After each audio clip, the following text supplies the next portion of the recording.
तो आज बात करते हैं स्पाइडरवर्स की।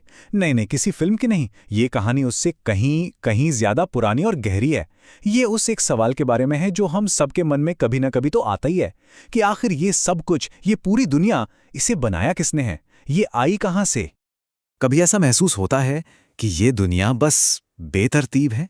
मतलब सब कुछ बस यूं ही हो रहा है। शहर की लाइटें चमक रही हैं, ट्रैफिक का शोर है, फोन पे सोशल मीडिया की फीड चलती ही जा रही है।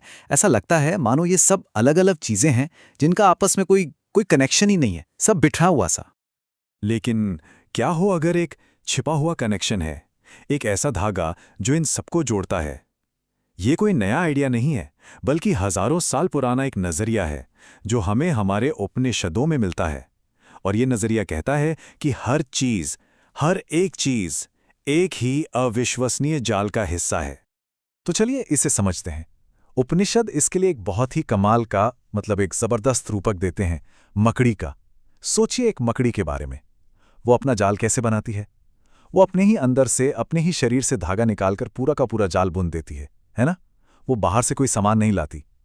वो जाल, वो उसी का एक हिस्सा है, उसी का एक्सप्रेशन है।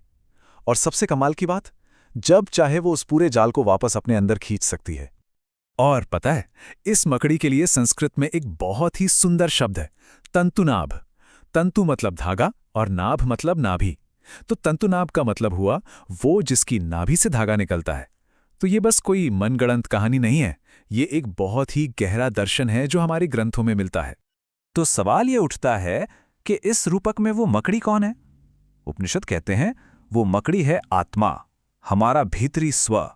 वो अकेला, वो चेतन स्रोत जिससे ये सारी दुनियाएं, ये सारे जीवन, हमारी हर एक सांस, सब कुछ बाहर आता है और आखिर में सब कुछ उसी में वापस समा जाता है। अच्छा, तो इस तरह देखने से होता क्या है? इसका असर क्या होता है? ईशोपनिषद में एक बहुत गहरी बात कही गई है। वो कहते हैं कि जो इंसान सभी प्राणियों को अपने अंदर और खुद को सभी प्राणियों में देख लेता है, उसे फिर कोई डर नहीं सताता, कोई शोक नहीं होता। जरा सोचिए, अगर सब कुछ एक ही है तो फिर डर किससे लगेगा? दुख किस बात का होगा? तो देखिए, यहां देखने के दो बिल्कुल अलग तरीके हैं। एक तरफ है हमारा रोज का नजरिया, जहां दुनिया अलग अलग चीजों का एक ढेर लगती है, सब कुछ डिस्कनेक्टेड है। और दूसरी तरफ है ये जाल वाला नजरिया, जो कहता है कि ये ब्रह्मांड आपस में जुड़े हुए धागों का एक जाल है। और सबसे बड़ी बात, हम इसे देखने वाले कोई बाहरी ऑब्जर्वर नहीं है, हम सब उसी एक स्रोत से बुने हुए धागे हैं। शायद ये सब सुनने में थोड़ा एब्स्ट्रैक्ट लग रहा हो। चलिए इसे कुछ आज के ज़माने के उदाहरणों से समझते हैं।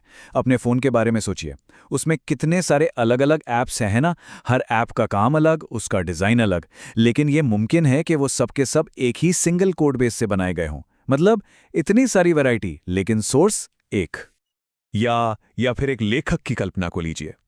एक ही दिमाग से, एक ही इमेजिनेशन से न जाने कितने किरदार, कितनी अलग अलग दुनियाएं, कितनी ही कहानियां जन्म ले सकती हैं।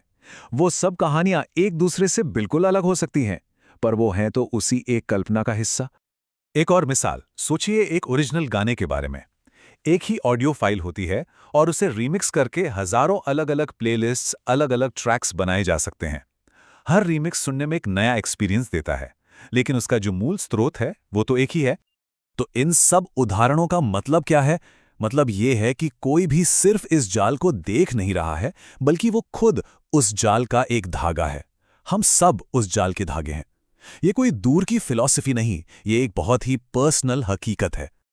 और यहीं पर आकर पूरी बात का सार मिलता है।